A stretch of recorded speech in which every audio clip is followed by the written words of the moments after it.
concept of the Great Silk Road. No speeches here this afternoon. It is a conversation. It is inclusive. And all the panelists up here have entered into that spirit quite willingly. Mr. President, I need to, I think, throw to you and say, first of all, help us define what you think a new Silk Road is.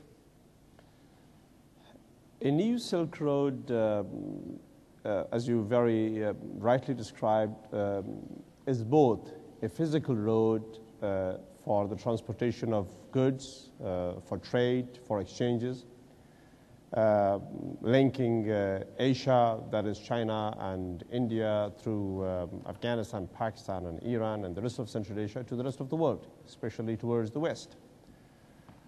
The Silk Road is also a term that I just learned from you, a virtual road, meaning ideas, exchanges of culture and education, and the exchanges of especially youth.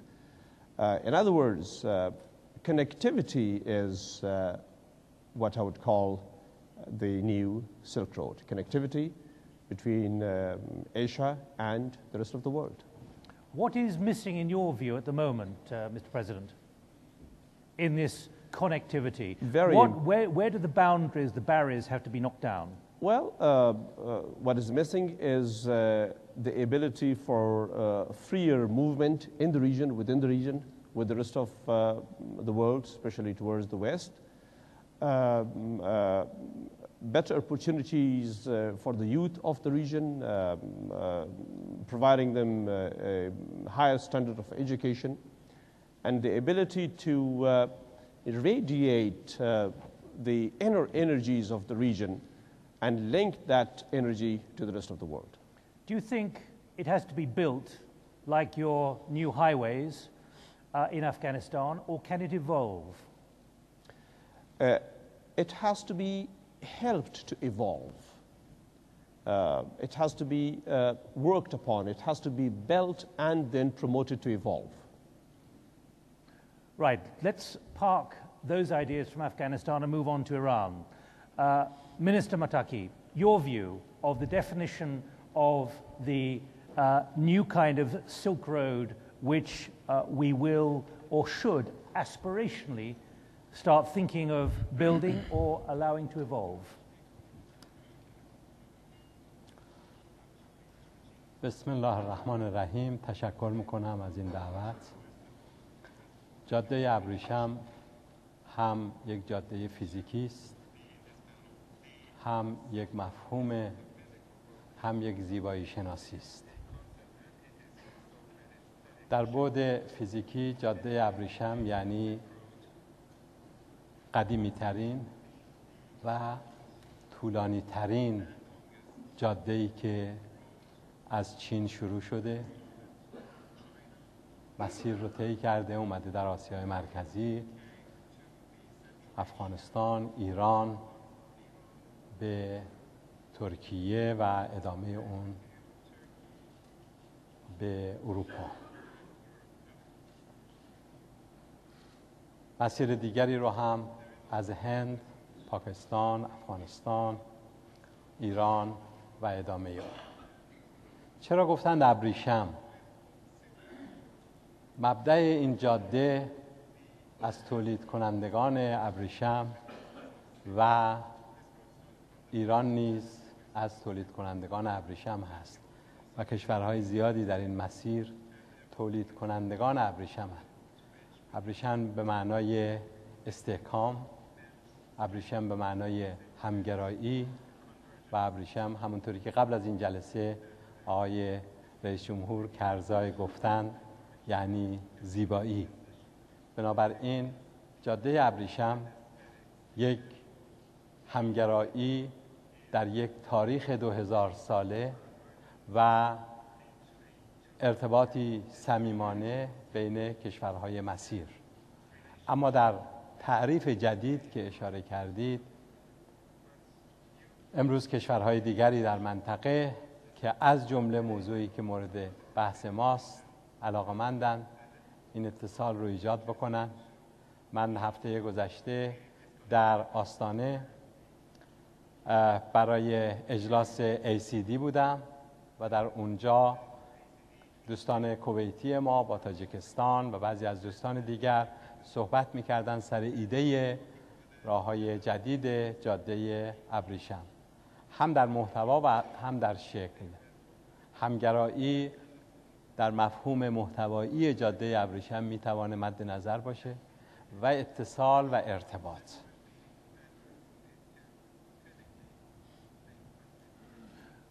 Minister, what do you think the currency is, the currency of the Silk Road with silk? What's the currency now in this 21st century as you look forward with the next generation who are going to build this new road? Is it going to be a silk road? Is it going to be a digital road? What kind of road? Help us define this new landscape.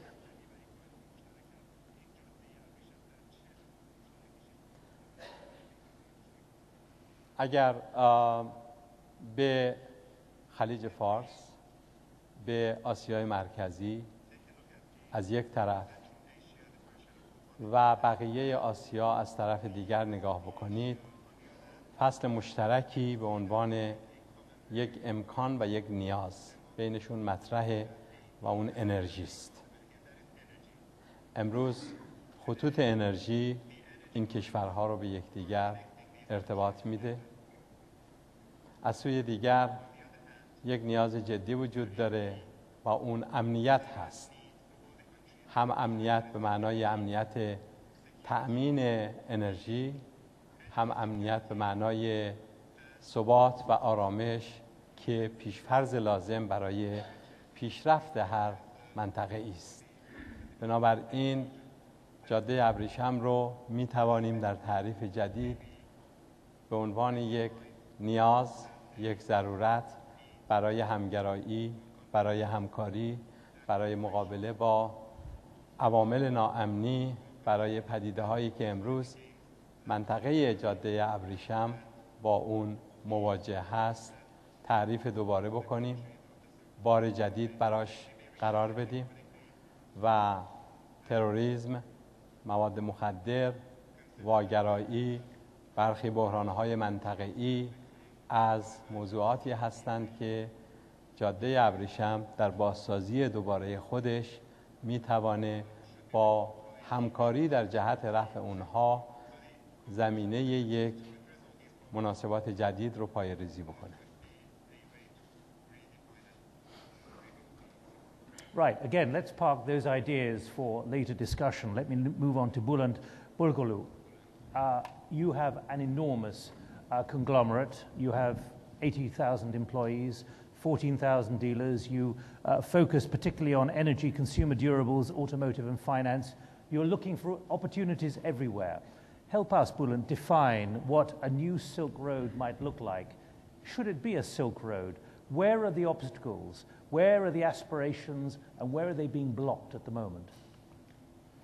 Well, I personally believe actually there are two different explanations of the Silk Road. One is the physical one actually. If we just very briefly go in this actually, there is a railway construction going on at the moment. After this is completed, you can take the road from China all the way through Bosphorus to Northern Europe.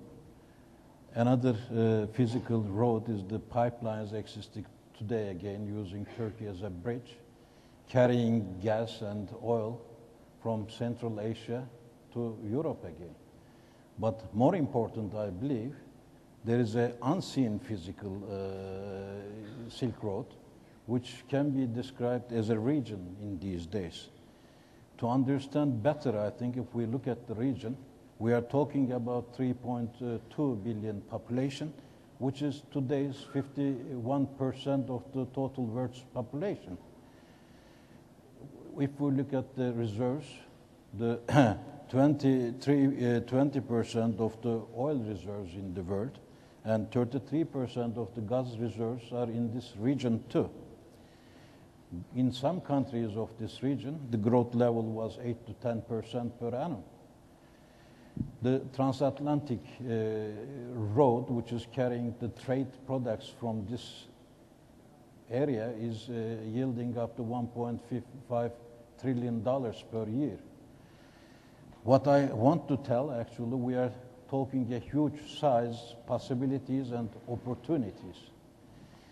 This can be converted in a way that it will be a win-win case for every country in the region and turn into opportunities and business integrations also.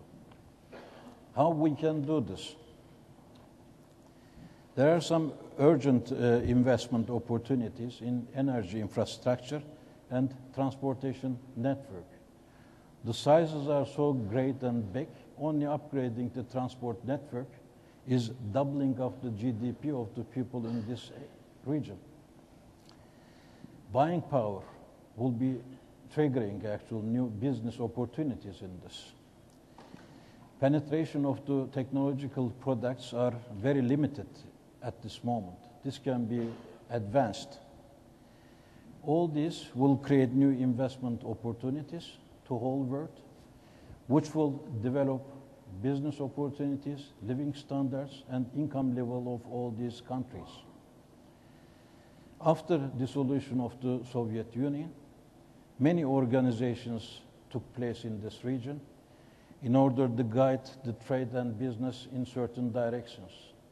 Each of them had their own agenda and their own directions. I think one of the reasons actually so far, this is not well advanced as it was expected. I believe somehow, I know this is not very easy task, but somehow creating an umbrella organization and then conducting all these countries to same direction with same interest will improve the situation and create many opportunities together with this. Today's pipelines carrying oil and gas passing from Turkey, tomorrow getting linked with railways, is going to bring Turkey as a hub and bridge for business and trade in this region, I believe. We have seen the importance of this region from long ago. Our Prime Minister carried this task in year 2006 to Davos as revival of old historical Silk Road.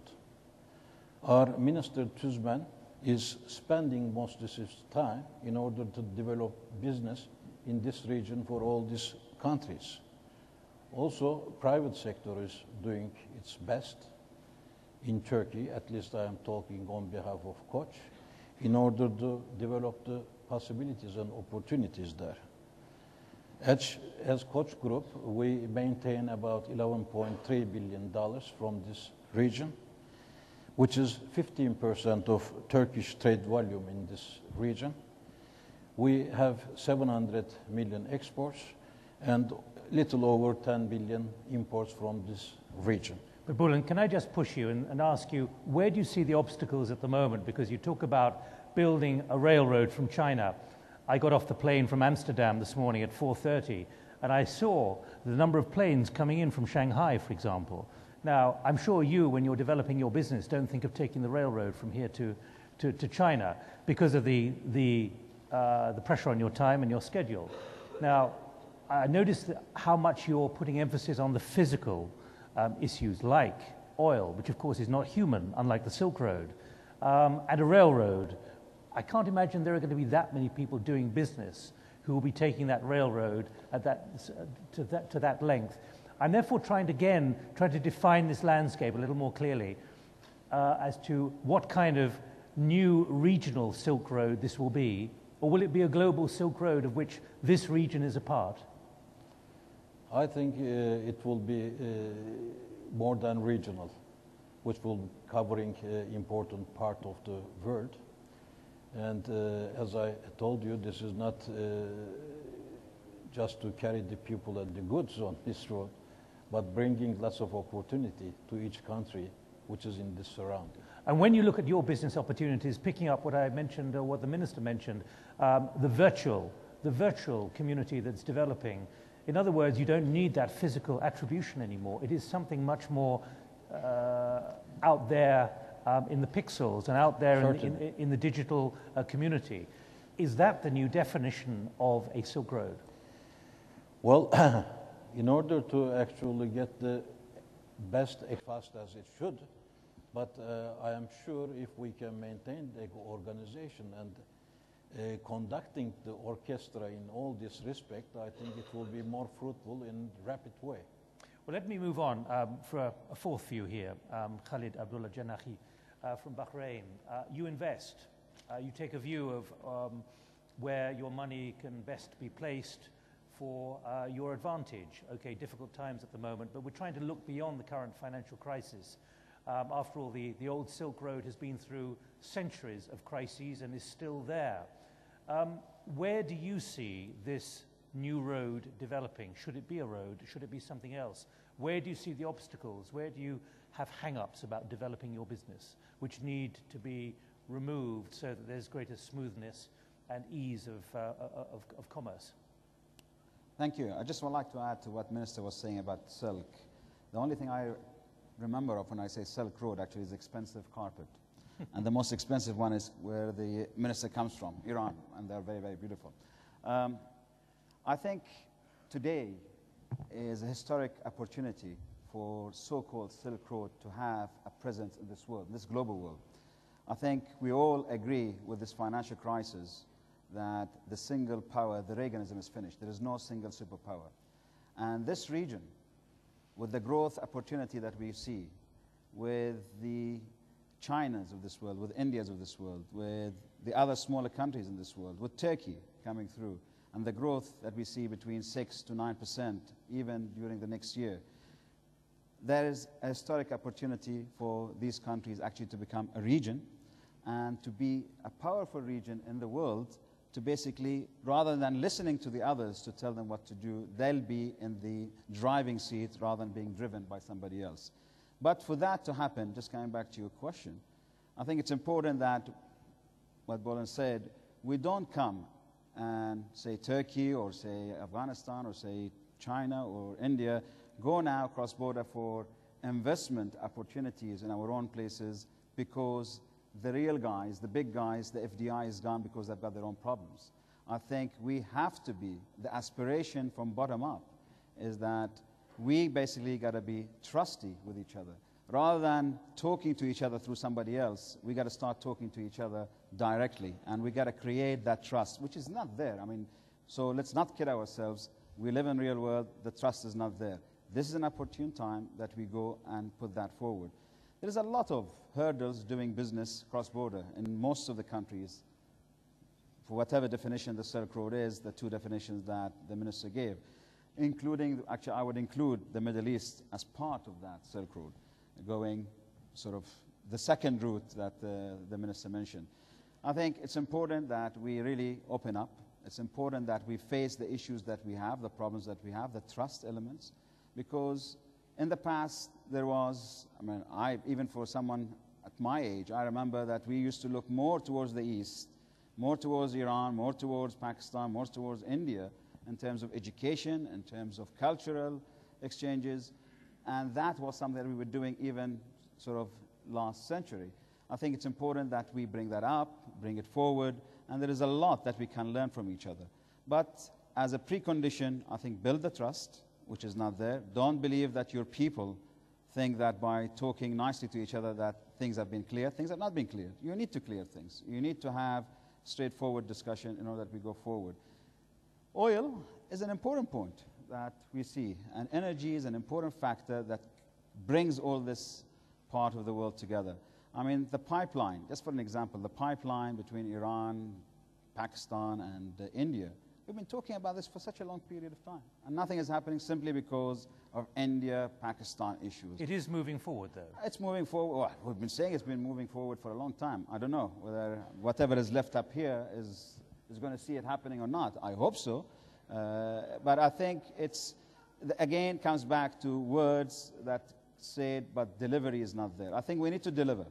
We are, by the way, again, the Silk Road, I think it was Mr. President, before we're coming in here, saying the nicety about Silk Road. I tell you, one beautiful thing about this Silk Road, especially if I take Iran, Afghanistan, India, Pakistan, is that beautiful poetic word, talking. We are very good at talking. We say it so nicely. Our talk is so beautiful. But come on, let's deliver what we say. And what is missing? My worry is that we do not deliver. My worry is we're not going to take the historic opportune time for us to be there on the map, rather than somebody else coming and putting us together to talk to each other. That is, with all due respect, I see it to be disgraceful. I see it to be bad for investment. I see it to actually that my sons still prefer to go and study in the West rather than coming and studying in the East. That is the change that we need to see, and it's got to be pragmatic and practical. Should we be still talking about a Silk Road? Easy to say for a title of a session like this, but can you see any relevance to the realities of the early 21st century, particularly with not just the virtual community that develops and the extraordinary level of connectivity there is now in the most developing of countries, the most challenged of emerging economies, but also this new generation of what we might call the born digitals, those who don't think of the world in the same way that all of us have been brought up in? I think actually that is the single most important thing to bring out, because no longer we can hide things. Things are there in the open. Things is online. Things is real time now. Our children and our grandchildren will see things much quicker than we think that in the past were not seen. So they are there, and their aspiration and their frustration, that's the worry that I have, is going to grow so much if we're going to carry on the way that we have been in the past 10 to 15 years, and if we carry on and being negative rather than really being positive and taking the bull by the horn and doing something about it. That is what I worry about. The digital world, matter of fact, to the contrary, I think is going to push, I hope it will push, will revolutionize the thinking process of the elites in the region to give them to more an integrated region rather than being dispirited region where, as I said, talk to each other through a satellite rather than talking to each other straightforward. So should we be talking about new digital pipes as opposed to a new Silk Road? I think we should be talking about a new mindset, which basically we've got to have a revolutionary mindset across the board, bottom up. People have to change their mindset. We all have to accept that change has to happen. We have to accept there is going to be lots of reforms that has to happen. I mean, let me take the point mentioned by Bulent. I mean, why should I come and invest in Turkey? Just because the big firms in the US, they've lost cash and they cannot come and invest here. That's the wrong reason for me to come and invest here. Maybe it creates an opportunity for me to make money, but that's the wrong reason. I should be coming here because I can add value, and there's an added value coming back to me as an investor. That is the way I should do it from a regional perspective. And what I don't see, to be honest, I don't see that happening. I don't see that is the reason for me to come and invest in Iran, invest in Afghanistan, invest in Turkey, or in Pakistan, or any of the countries that we mentioned. I think I like to feel that I'm doing it not because I'm replacing somebody else. I'm doing it because it's the right thing to do, and it will add value to the people where I'm visiting, and it would add value to my people too, because there is a two-way thing going forward. Would anyone like to contribute, help us define this at this stage? I'm more than happy to take contributions at any time. Just make sure that I can see you. I can't see any hands going up at the moment. But we have two political leaders here. How much, Mr. President, do you, in your country, feel, let's call it the warm wind rather than the cold wind, of this real bottom-up pressure? In other words, an aspiration which can often go well beyond the ability of political leaders like yourself to deliver. Their horizons are stretched considerably now. When we began with the new setup in Afghanistan 7 years ago, there were hardly any flights between Afghanistan and the neighbors and the countries in the region. Flights are also part of the Silk Route. As we are talking today, there are daily,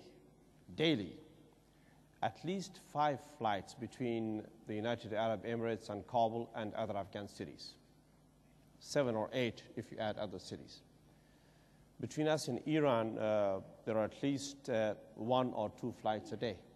Between Afghanistan and India, there are flights every day, once or twice. With Pakistan, the same.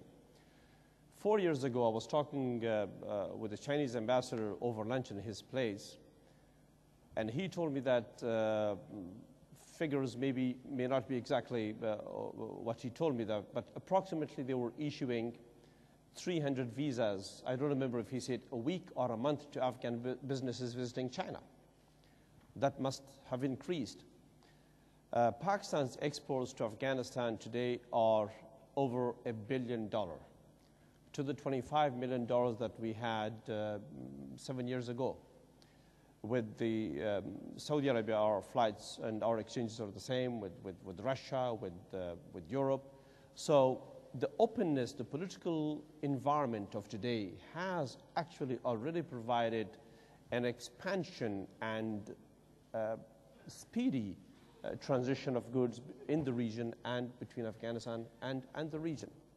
So one part of that is already taking place, already happening. In terms of ideas as well, the Afghans that visit the United Arab Emirates come back with an immense impression of surprise and happiness to see a country in the Muslim world attracting so many millions of people from all around the world, just because they've created an environment where things are easy for you, where you can invest easier, where you can buy easier, where you can sell easier. So the transformation of ideas and the practical application of ideas as they've taken place in the Middle East and in our part of the world is bringing a new thinking in business and in sharing of objectives to the region. In other words, the Silk Road, be it virtual or physical, is already there on its way, and it is towards expansion. We have the ECO between Afghanistan and Iran and Turkey and countries in Central Asia. We have the SAARC conference involving India and the countries around, including Afghanistan. In terms of organization of politics, in terms of organization of business, in terms of rules and regulation, the movement in that direction is already there. We have the Shanghai Cooperation Council, which is already having Iran and Afghanistan as observers, and some are aspiring to be members. This connectivity is emerging between the Middle East, Central Asia, India, and China, linked all the way to Kazakhstan. The link to Europe and the West is, of course, something that is happening that we can't see so vividly now, but that link is definitely there. And as we move into the future, you will see a greater part of this as a reality. The Silk Road, of course, was about transmission of wealth, one way or the other, and generation of wealth. It took decades. Now, generation of wealth takes place by BlackBerry or text message. Can you give me an idea, all of you, I think, at this stage, the speed at which this is changing? Here we are sitting in Istanbul, and where would you say we might be in not 50 years or 5 years, but maybe literally a few months when it comes to that level of connectivity? Some of us were in China a few weeks ago at the World Economic Forum meeting there. And there you have 620 million mobile phones. This time last year, it was 500 million mobile phones. That's a level of connectivity and potential for multiplication of capacity and wealth generation. Well, this is an extremely, extremely important point, Mr. Gowing. I was surprised 3 years ago on a visit to New York to find that, that from Afghanistan, members of my office and my family could call us on the mobile phone that we had in Afghanistan, in New York. 5 years ago, we had perhaps 5,000 or 6,000 mobile phone users. Today, correct me, Afghan team, perhaps we have over 5 million people using mobile telephones. In less than 5 years, we have over 5 million people using mobile telephones. And a company, the Afghan telecom company, that established itself with an investment of less than $500,000 is today selling its business for $500 million in the process already on. And the companies have increased from 1 not so functioning to 5 or 6, from Ariba and the South African, the Lebanese companies, to Roshan of the Aga Khan, to ones from the Arab world. So this is a great reality with immense speed that is overtaking our own ability to absorb it mentally. Minister, your view from inside Iran, again, this level of empowerment that's taking place as we try to define this new road, and I think road is probably the wrong word here, but help us understand what you see as the dynamic. All of us up here are from a certain generation, but there's another generation, the next generation, which is pushing very hard with very short-term aspirations.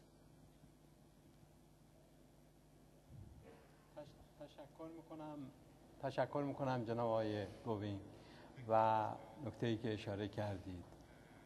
اولین مسئله این هست که ما یه نگاه کاملا سطحی به ظرفیت‌های منطقه بندازیم، همونطوری که دوستانمون اشاره کردن.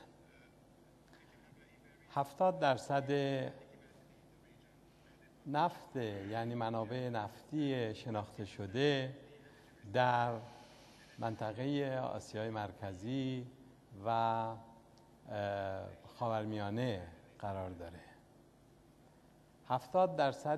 70% گاز جهان، منابع گازی جهان در منطقه خلیج فارس، آسیای مرکزی و روسیه قرار داره. اقتصادهای امریکا، ژاپن و چین به ترتیب 20%، 80% و 60% به منابع انرژی این منطقه وابسته هستند.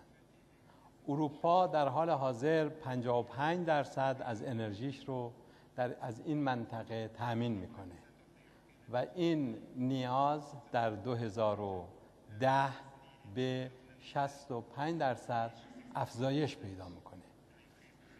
این صرفاً در حوزه انرژی است. من به سایر منابع اشاره نمی کنم. نکته درستی رو شما اشاره کردید، کانکتیویتی، ارتباطات.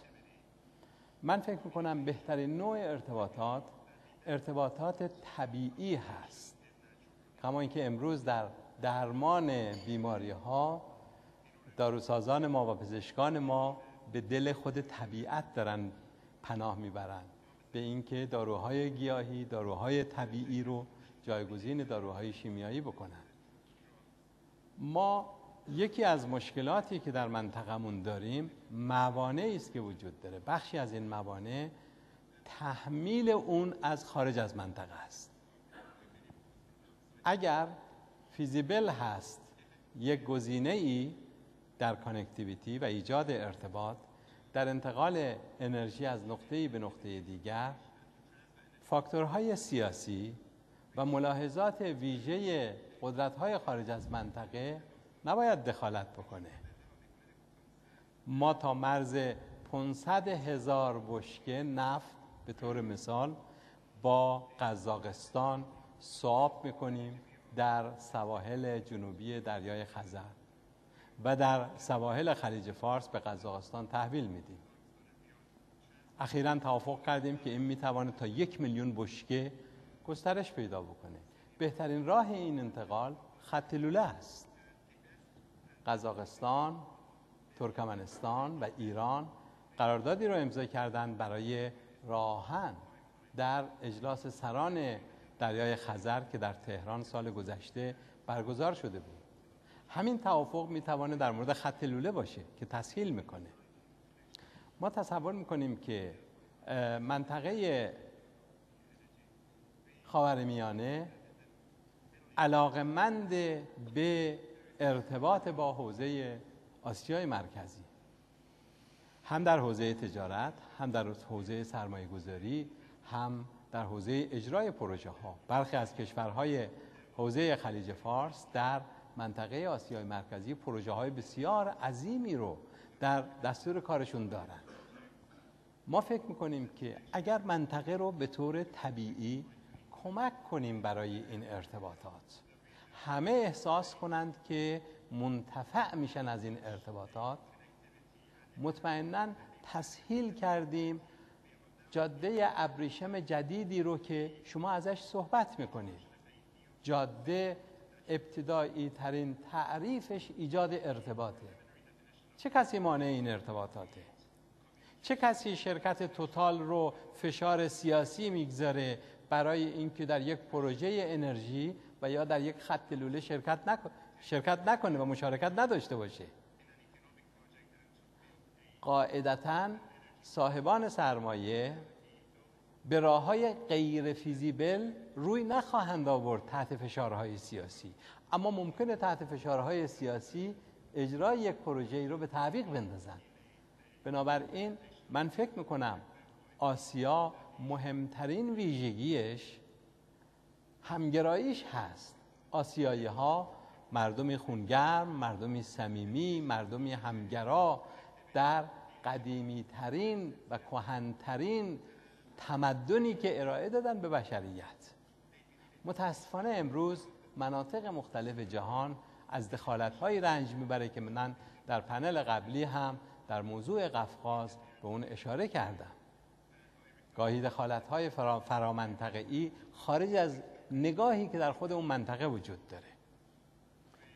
امروز هم در حوزه تجارت، هم در حوزه انرژی، هم در حوزه عرض شود که اجرای پروژه ها و هم در سرمایه گذاری، شرایط جدید جهان مشکلش چیه که دوست عزیزمون بهش اشاره کردن؟ بحران اقتصادی ناشی از چیه؟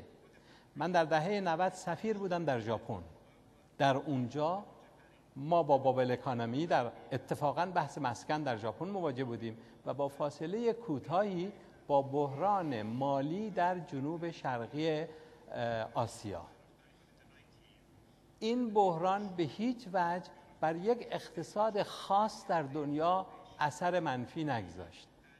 اما وقتی که شما در ماه گذشته اون اقتصاد خاص رو در دنیا مواجه با بحران دیدید، چرا این بحران به همه جهان سرایت کرد؟ چرا همه بانک‌های مرکزی در دنیا به عنوان شعبه‌ای از فدرال رزرو بانک باید تزریق بکنند برای اینکه یک اقتصادی رو کمک بکنند؟ این ارتباط یکسویه و ناعادلانه است. این ارتباط باید ارتباطی دو سویه و در جهت منافع متقابل همه باشه. اگر امروز یک مشکل جهانی شده است، globalized problem، مشکل جهانی شده نیاز به راه حل جهانی داره. اگر راه حل جهانی رو دنبالش هستیم، مشارکت جهانی رو باید بپذیریم، نه یک راهکارهای تحمیلی رو از سوی جریانی خاص. عذرخواهی میکنم. But picking up Khalid-Janahi's point a short time ago about this bottom-up pressure, that's what I was trying to point you towards, Mr. Minister, this bottom-up pressure, the aspirations of the next generation coming along. And we're talking about those under 40, those under 35, some young global leaders here, the next generation, what they are expecting in this new definition of whether it be a Silk Road or a digital road or whatever kind of pipe it is. Help us define that, unless you want to come back. I think, actually, coming back to your first question about the digital revolution, I mean, I don't want to dwell into this, but I would actually make a case that if we were not, as much as I love the digital revolution, if we're not where we were with all this connectivity, maybe part of this financial crisis would not be there. The derivatives that we've had, the way, even actually, you'd be surprised, some of the Lehman CDOs were done, Lehman Brothers CDOs were done through basically SMSs. So that tells you that it's not all for good. I mean, you can use it sometimes, which is Are you for telling bad. me that people are now switching off? No, no, Exactly. the contrary. What I'm saying is that you need to look, this bank brings it back, we need to look at the real economy. Now, there is a fantastic opportunity in this part of the world to really invest in real economy. I was just sitting with Mr. Nag earlier on from ADB, and we are talking about $400 to $500 billion a year worth of investment in infrastructure in Asia. That in itself creates such an opportunity for the growth that we're having in different countries that we spend in the right place. And the right place is the real economy that we have. Agriculture, just look at the amount of investment required in agriculture in this part of the world. The fertile land which has totally been left alone. The lack of real technology in agriculture. It is a fantastic opportunity to invest locally. But coming back to the bottom-up issue, I mean, taking the president's point about opening up and the visiting to everywhere else, it's fantastic. But let's look back. I mean, without really true human rights issues and really respecting human rights. With that I mean visitors from India, Afghanistan, Pakistan, Iran, coming to the Gulf countries, they are not treated the same way as people coming from your part of the world, or coming from the US, or old Europe. Even the new Europe, by the way, they are as bad as India and Pakistan and wherever. It is bad news. And the same thing when you go cross-border visiting in this part of the world. The way they treat each other is totally unlike the way they treat the European guy or American guy visiting them. Even the Arabs, I mean, sorry, let me be more, look at ourselves. The Arabs, as an Arab, sometimes you're better off having a Canadian passport and visiting another Arab country rather than having your own damn passport. So you're losing basically self-respect from within. So there is that push coming up, and as I said, that brings it back to the original point. It's an opportunity that we should basically take it there and go forward with it.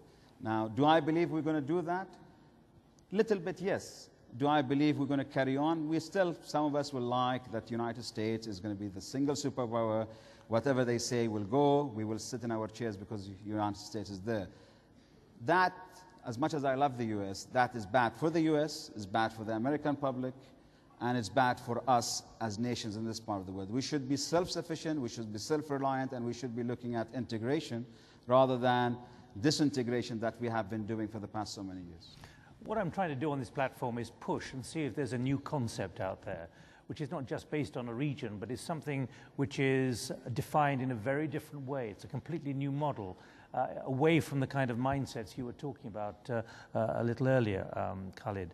Does anyone else want to come into this? You're all sitting very passive and very politely. Would anyone please?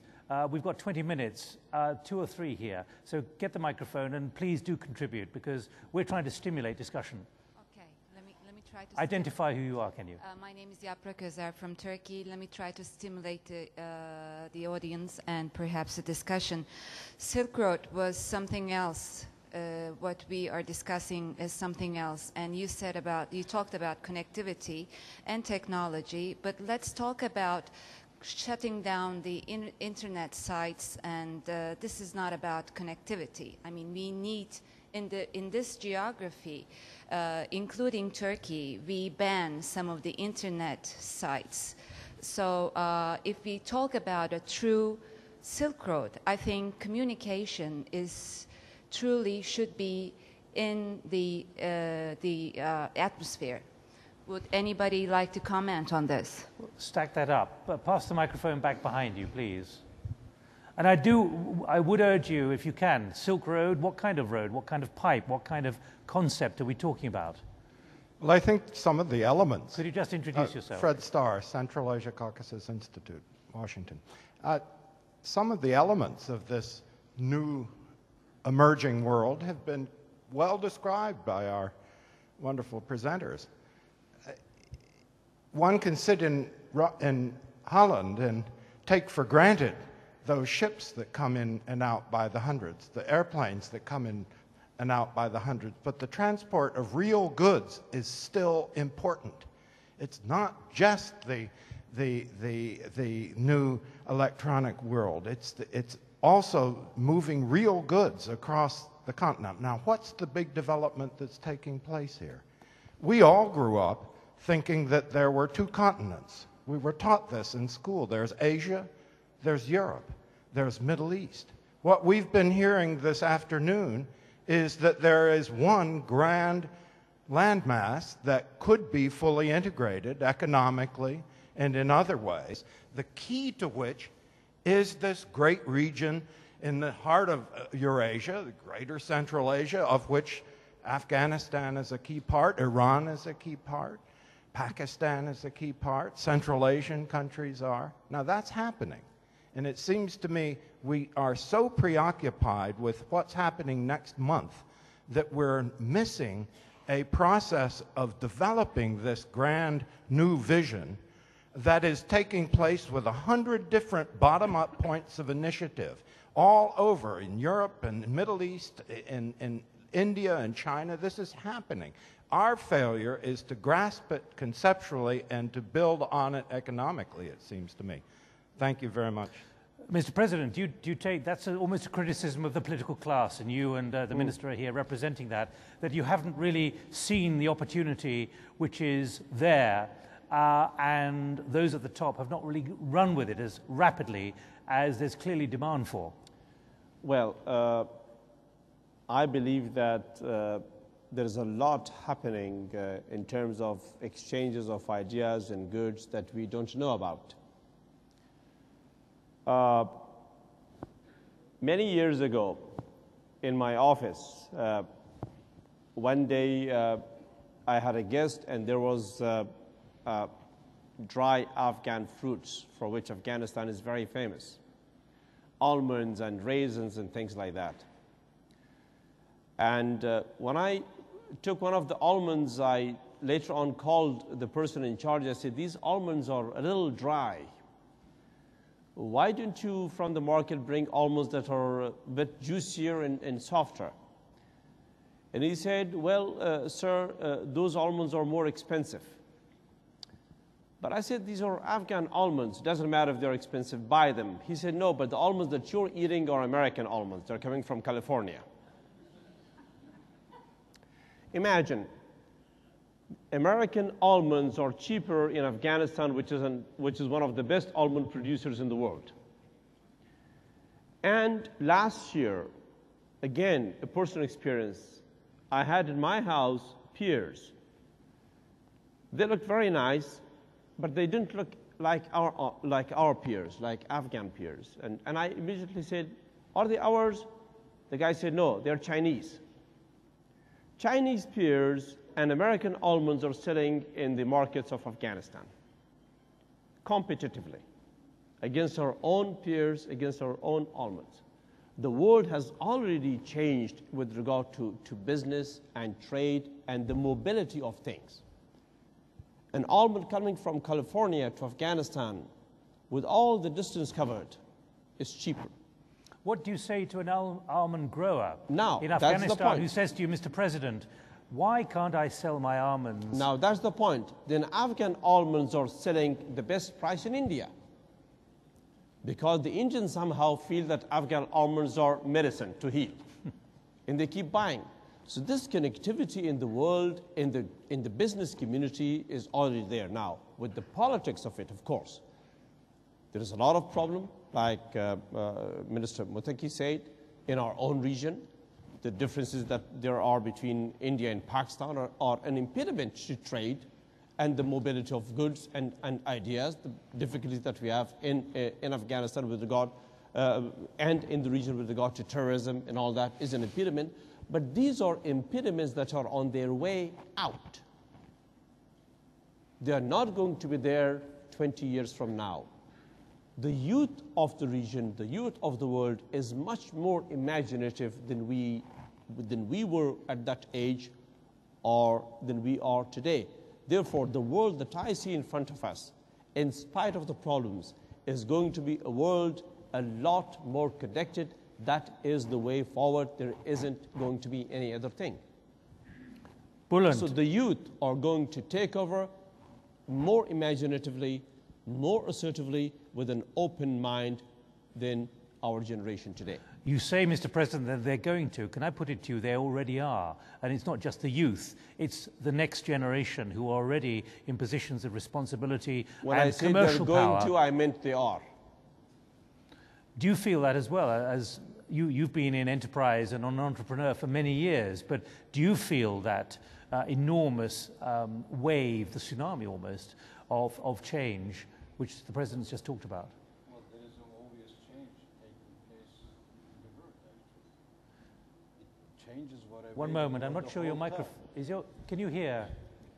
No. Can you make sure the mic? Yeah, it's That's open. fine. Can you start again, please? There is an obvious change taking place in the world, and this is noticeable. But the change was available the whole time. What is different this time is the speed of this, actually.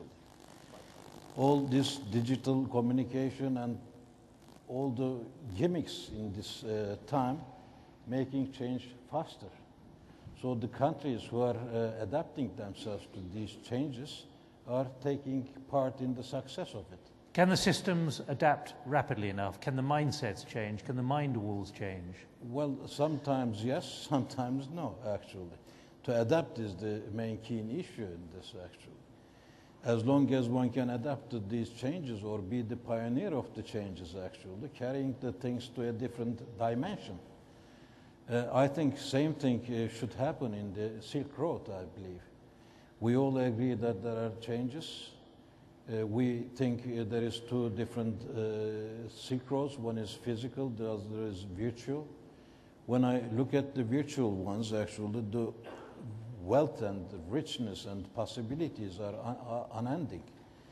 New mutual opportunities for business in the region will be born, actually. In order to obtain this, the country should come together and get decisions in order to move to correct directions. By this way, I think the employment will be created in these areas. Together with this, GDP will be growing drastically. Know-how and capital accumulation will be maintained in this region too. Region will become the attraction center for whole world, with its resources, competitive workforce, and attractive cost advantages, I believe, to conclude. That sounds aspirational. What is in the way still of that being achieved? What would you say to the politicians and those who have to negotiate these better bilateral deals? I've been at many of these conferences over the last few years where you hear about customs, about visas, and you're still talking about it. Yes. As I told you, actually, there are already too many organizations, but they all have some agendas which is in the benefit of certain groups. So a major organization which will be playing the role of umbrella should conduct all these changes and pull all the countries behind it. I know this is not very easy task to do, but somehow we have to realize this. All right, we've got about 10, 15 minutes. If you've got a better phrase than Silk Road for what's coming up in this first century of the first century of the new millennium, give us some ideas, can you, please? I can see several hands going up. Over there, please, and then here and here, and let's get as many ideas in as possible. Lindsay Howard, International Bank of Azerbaijan. I wonder if some of the pieces are coming back together. Let's speak about infrastructure. Between Baku and eastern Turkey, a new railroad is being built that will connect the Caspian to Western Europe for the first time since the mid-19th century. Goods may flow freely. In the 19th century, Uzbekistan's fresh produce was in London's markets within 2 weeks. In Afghanistan, a brilliant telecom plan, reconstruction plan was put in place with some brilliant ministers who did it. It extended internet connectivity to villages for the first time in their history. This should be applauded. In Kazakhstan, the Kazakhs are wrestling with rebuilding the electricity grid that was centered around Tashkent because it was the Turkestan military district. It doesn't work very well. It needs to be replaced. They are doing it. Meanwhile, in Baku, they are transforming the city into a new banking center for the region. In the Caucasus, they have introduced the first drip irrigation methods, which will help both balance ecological, agricultural, and farming methodology. It's helping to transform production, but it's also helping to be less of a drag on water out of the Caspian Sea. And we all know what a big problem water, leaching, and bad fertilizers were. I think many of us dream of the time when Iran and Afghanistan's agricultural breadbasket, as well as some of the Caucasus, will feed the other regions in the world. I'm asking this question for several reasons. Are some of the pieces coming together on the infrastructure and the digital pipelines that you've talked about? I'm asking this question because we lost Central Asia and the Caucasus from global civilization for about 150 years, not just the former Soviet Union. So please answer this. Thank you. Quickly, is it coming together? Yes or no? Yes, it is. Minister, is it all coming together? این جمله مورد قبول همه است که دهکده جهانی کوچکتر و کوچکتر میشه. پیشرفت ارتباطات هم در اطلاع رسانی هم در انتقال ایده ها بسیار مؤثر هست. با چنین نگاهی این نتیجه گیری بسیار منطقی است که زمینه برای یک همگرایی و همکاری بیشتر فراهم‌تر شده. All right. Do you agree?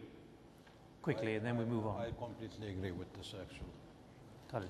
Too slow to really match up the aspiration of the people. And that brings up the point raised by the gentleman there, actually, is that we are not, and brings up the point I was saying, that we are not really taking the full charge of the opportunity ahead of us now, which is there.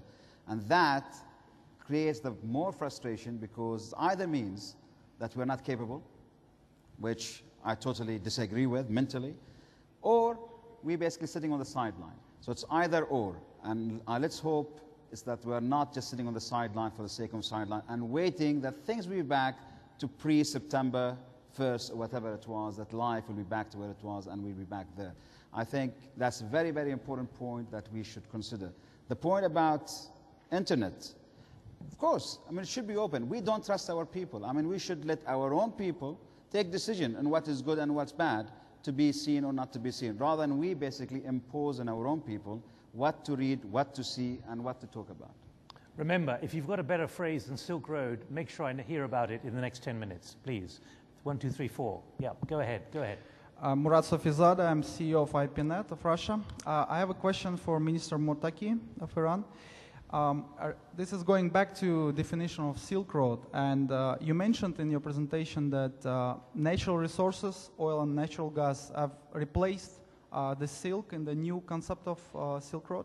And my question is maybe a difficult one to ask, but there are projects to build the pipeline, natural gas and oil pipeline under Caspian Sea from Turkmenistan to bring natural gas and from Kazakhstan to bring oil through the Caspian Sea to Baku, Tbilisi, Ceyhan, and then to Georgia and Turkey. And obviously, if the natural resources are the new currency of the Silk Road, they need to flow. And your country, Iran, has been for a long time opposing this project. I wonder if you, Minister Mottaki, see that this position might be reversed, and if yes, what could be the prerequisite reasons for that? Perhaps if Iran is invited to join this project to connect its own oil and gas resources to the pipeline, that might be changing. Minister, could it be reversed? همونطوری که اطلاع دارید، کشورهای ساحلی دریای خزر، یعنی 5 کشور، سازمان همکاری‌های کشورهای ساحلی دریای خزر رو تشکیل دادن. تصمیمات پیرامون این دریا بر اساس اجماع هست. در طی 2 سال گذشته در برخی از اجلاس‌های کارشناسی و همینطور اجلاس وزرا این موضوع مطرح شد و با توجه به اینکه اجماع روی اون وجود نداشت، بنابراین فعلا از دستور کار تصمیم گیری خارجه. All right, I can see at least 3 hands going up here. One there, one here, 2 over there, please. So yes. Keep being brief, can you? It's going. Okay. It's working. Yeah, I'll go back to the definition of. Who are you, please? Omar Zakhirwal from Afghanistan, accompanying the president. I'll take the Professor thoughts a bit further about the Silk Road. 2 things. What is the Silk Road? 2 things it must do. One is, I believe before it becomes relevant for the world, the Silk Road must become relevant for the region. And therefore, I believe anything that can bring economic interdependency in the region would be the elements. And the second one is anything that can also bring people-to-people interactions. And again, when I talk about the interactions, it's not virtual interactions, it's person-to-person interactions. Right now, again, from Afghanistan's perspectives, The things that is the most important element in this is the infrastructure, the road infrastructure, in particular railway. Right now, if you look at, let's say, the trade between Pakistan and the Central Asia or South Asia and in Central Asia, it probably is about 1 million to maximum 2 million metric tons a year. But the potential there is for about 100 million metric tons.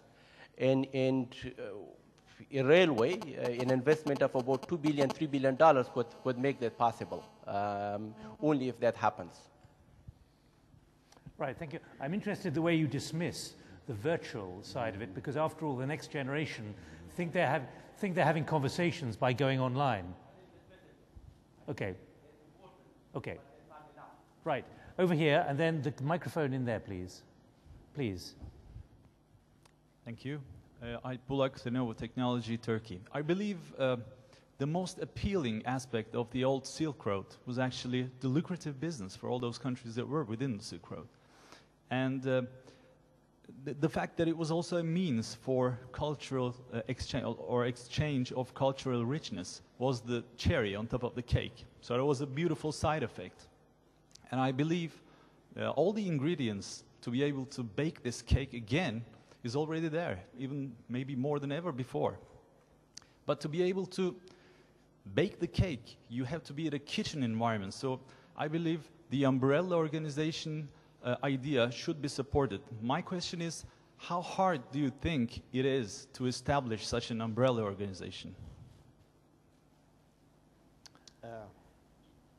What do you mean by the umbrella organization? What do you mean by an umbrella organization? Well, it was the idea brought up by Mr. Bulgurlu. The umbrella organization is like an organization where people would sit, from all those countries, political leaders, economic leaders will be sitting around a table to discuss what kind of, let's say, value add they could put on the table in such a global world, and what kind of political and economical facilitation they could bring in to be able to differentiate themselves as a region in this global environment. Shall I answer that? Why not? I think that, matter of fact, I think that's already happening and we're getting no value out of that. So what you need, actually, you need real action to go forward, rather than sitting together. Anything else? But there are organizations. It may not be one umbrella organization. There is, as I mentioned earlier, the ECO, connecting Central Asia and Afghanistan. There is the SARC connecting the regions, countries in that region. There is the CARIC Transportation Organization. There is the Shanghai Cooperation Organization. And they're somehow overlapping each other. So over time, this will definitely develop into a more cohesive structure of connectivity and business and other linkages. Minister? اگر بخوایم حرف دوستمون رو یک تعریف منطقه‌ای بکنیم، فکر میکنم در منطقه خودمون ما این پیشنهاد رو با آقای شعاب میتونیم بدیم که نشستی رو با هدف عنوان همین جلسه خاورمیانه و آسیای مرکزی بگذارن به طور مشخص در یکی از این کشورهای دو سوی فلات قاره ایران، چه در حوزه آسیای مرکزی چه در حوزه عرض شود که کشورهای عربی منطقه.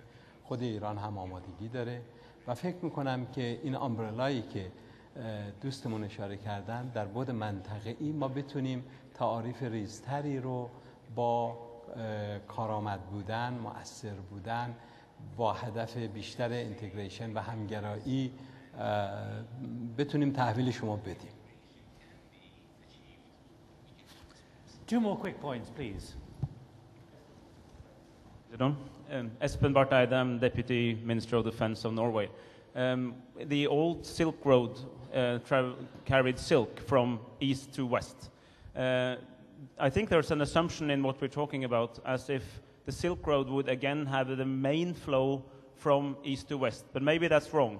Maybe with the shift of geoeconomic and geopolitical power to East Asia, the main direction of flow would be from your region to the east, to China and India? And what kind of impact will that have on the political considerations over the issue of who will be the regulator of the Silk Road?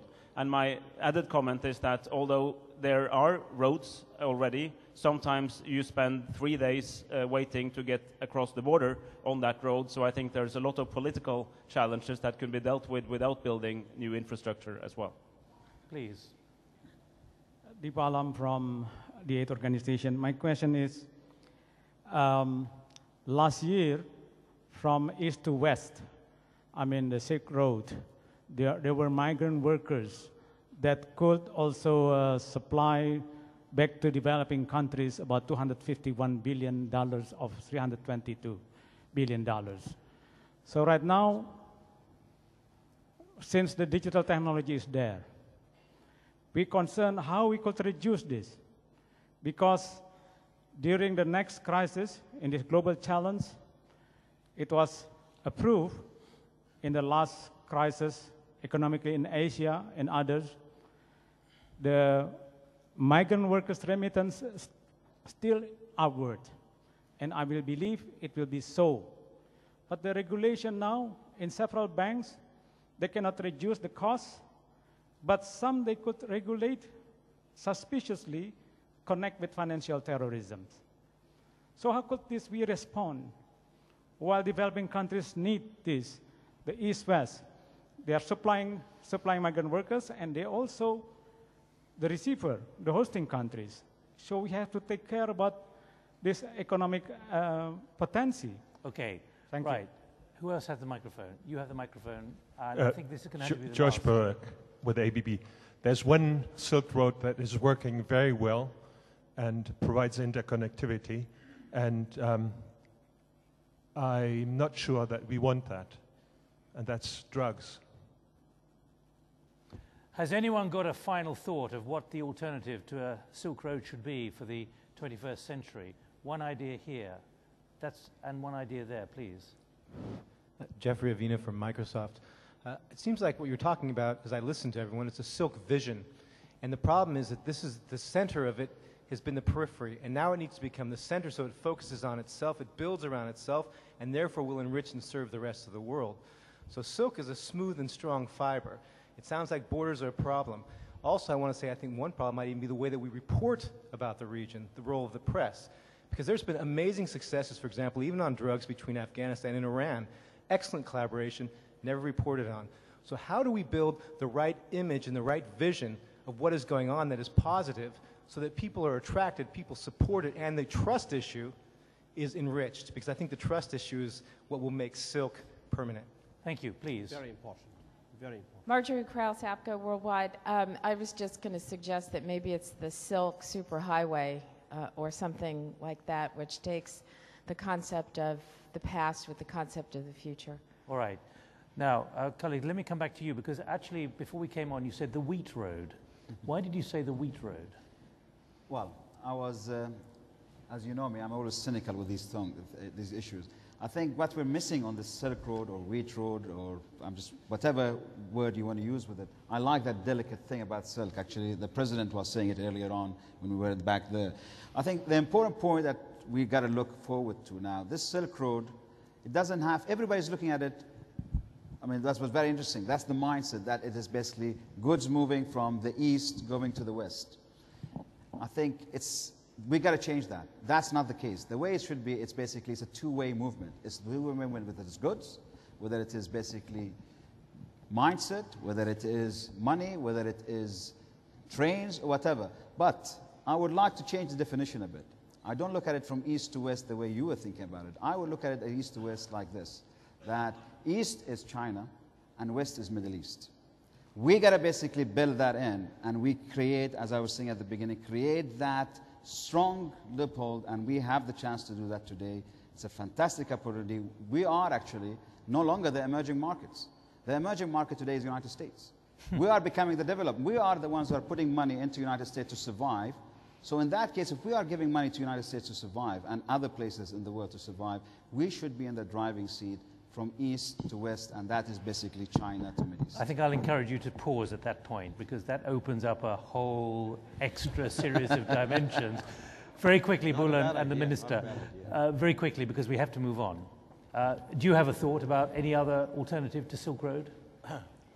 Well, as I mentioned before, actually, to have rapid way of solving the problems, it should be guided somehow. The countries should sit together, come to a mutual decision, actually, and go in action as soon as possible without wasting the time.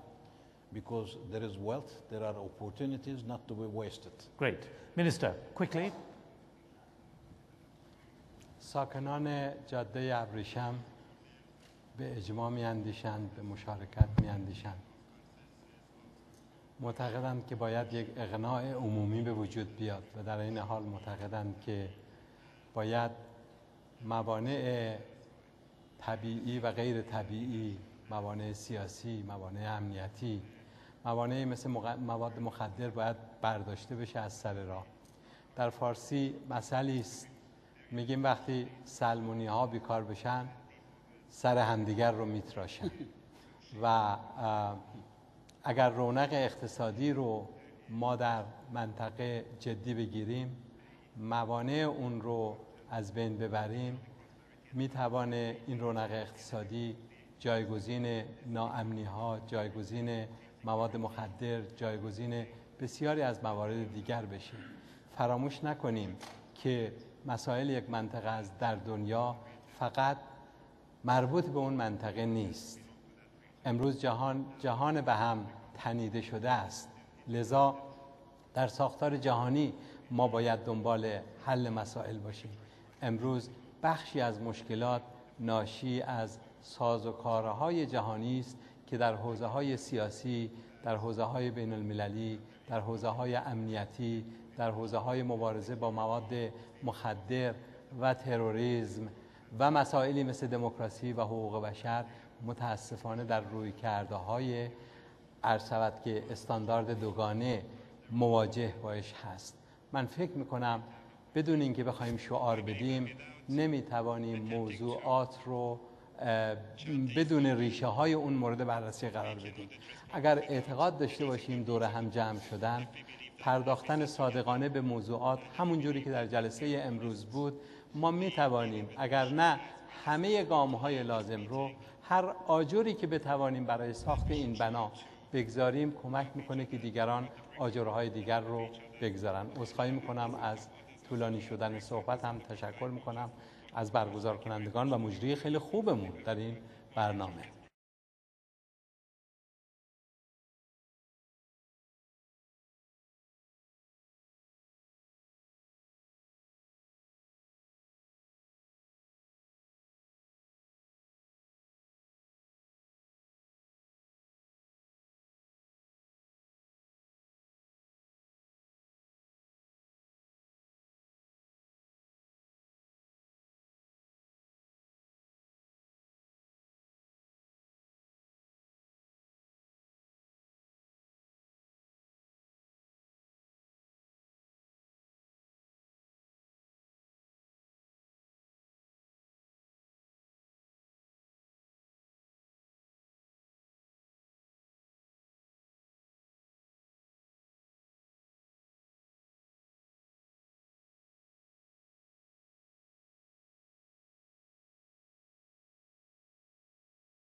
Thank you, Mr. President. Finally, what kind of road is flowing through Afghanistan aspirationally for the future then? Is it a Silk Road or is it a digital pipe?